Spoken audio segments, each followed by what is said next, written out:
Okay, so Gulf Coast Getaway. We were supposed to leave from Cross Point parking lot at 7:30 a.m. I believe on Friday morning. Gulf Coast Getaway. We were going to Panama City.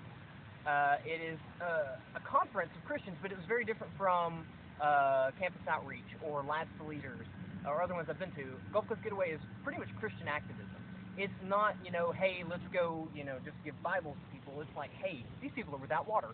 These people are living in slavery. These people are da da da da da da da. We have to do something, and it's different Christian organizations who are actively trying to make a difference, a Christ-like impact on the world. And so it was a very interesting experience. And it was going to be until Sunday, so say the weekend.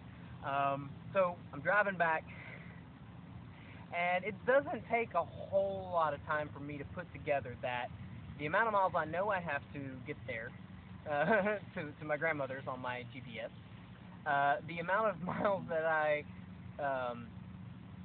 know I supposedly have left on my tank because I'm very familiar with, or I was very familiar with that car and how much mileage I could get, and how much gas was in my tank. And I had no more money, and I was like, oh no. We're going to come to a sputtering halt. And I was like, all right, Lord, I don't think I have enough to get to Mammoth, but if you can at least get me to Cross Point parking lot, because remember, I had not planned to stay with Tobiah at all, or much less go and see my friend in Memphis. So I've been wearing the same clothes since Tuesday, and those are all clothes I had. The only things I had taken with me were my Bible and my copy of Follow Me to Freedom that I was reading.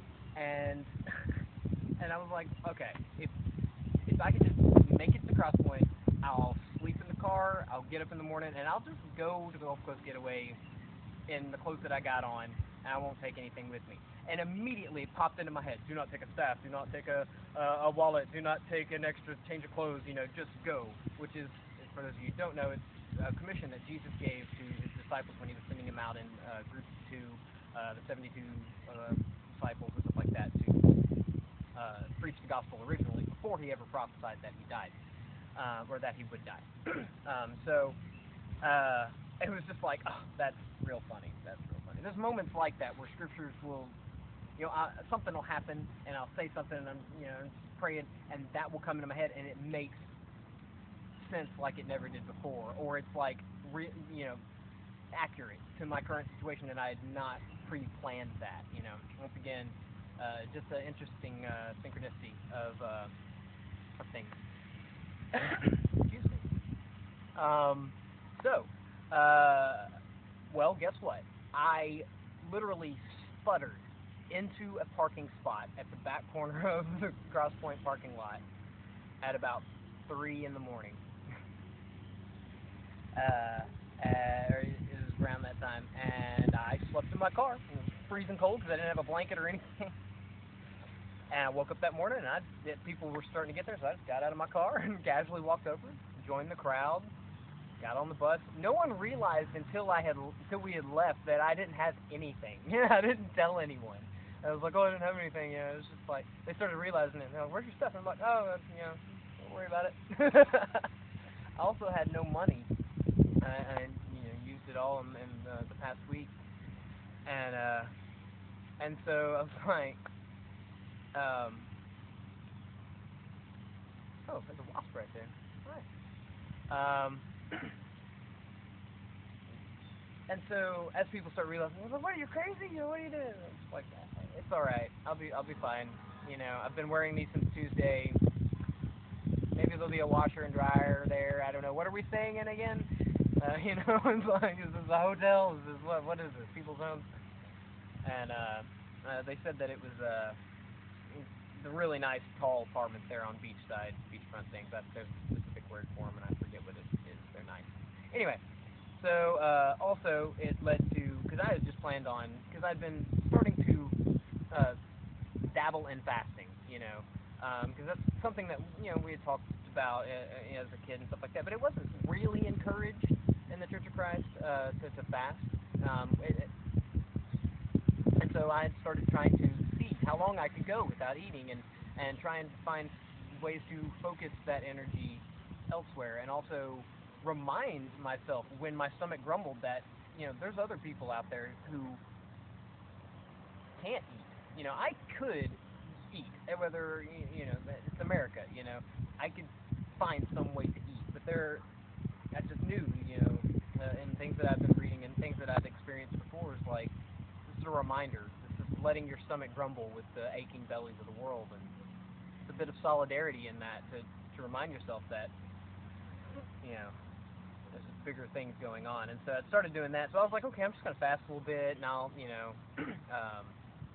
one of the things I was gonna ask for leftovers and stuff like that and whatnot if it was provided. And it turned out people started buying me food and everything, which that's always awkward. Accepting gifts, is always odd, you know. So they took care of me. That group, Jerry and the Cias, just wonderful people, good Christian people. And so we get there, and there's a washer and dryer in the little thing we're staying in. Once again, I can't remember what they're called. And condo, is that it? Is that the thing that? Anyway, it doesn't matter.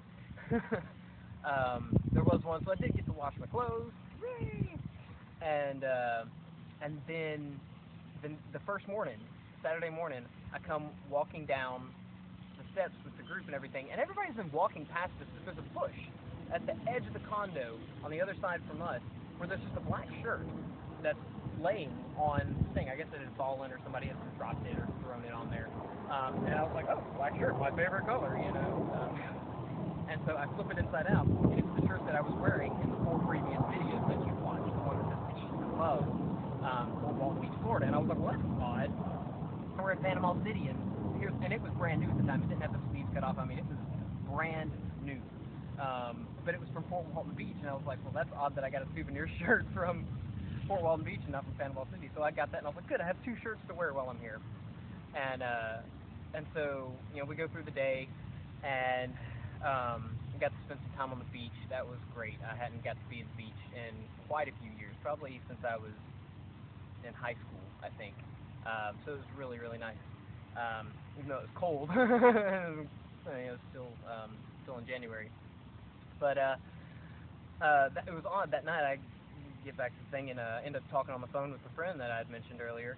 And she tells me that while she was at Murphy's with a friend, she saw on the wall somebody had drawn a heart with a peace symbol in it. She thought that was a really cool symbol, and she had the idea to also add a cross in there to it for the cross and peace and love within the cross of Christ and stuff like that.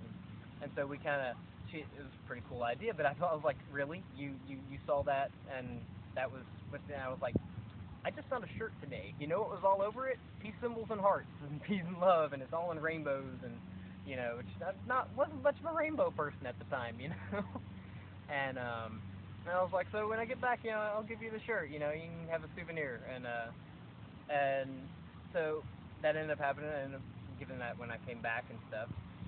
But when I came back from Gulf Coast Getaway, that week had just been amazing, from the presentation at the Cias, of the idea of a housing thing, to, having guys, want to do that, and then, randomly through being spirit-led, Tobiah, and all the connections that we had there, the trip down there, getting to kind of experience, living on the road, of course they're telling me, tricks and tips and slang and things that would help in traveling and stuff like that, like, and help in homelessness, to kind of know different things. And so it was a really good experience. And then to, come back and have all those things happen, just be at the mercy of other people on that weekend, and them come through in ways that I did not deserve and did not expect. And it was a really, really great experience. My mind was reeling, and I was like, you know what? I'm still unemployed. I had not heard back from Scope 310. And I was like, I'm done. Even though I was working for my grandmother out in the yard and around the house and stuff like that, I still, you feel like a mooch, don't you? Don't you? I did. And so I was like, you know what? I know I can do this. So I'm going to pack up a week's worth of clothing, any non-perishables that I have, some, you know, handy things, stuff left over from Boy Scout years, pocket knives, candles, different things, whatever, things that I knew I might need, and I just packed it all up in my car. I drove down with the last little bit of gas in my car to Cross Point that Sunday night, and went to class and was like, all right, this begins my night of being homeless. And I told Jerry at the end, I didn't announce it or anything like that, and I was like, yeah, I think I'm going to do this, man. And yeah, I've got the car parked out there back. By the way, I had a bike.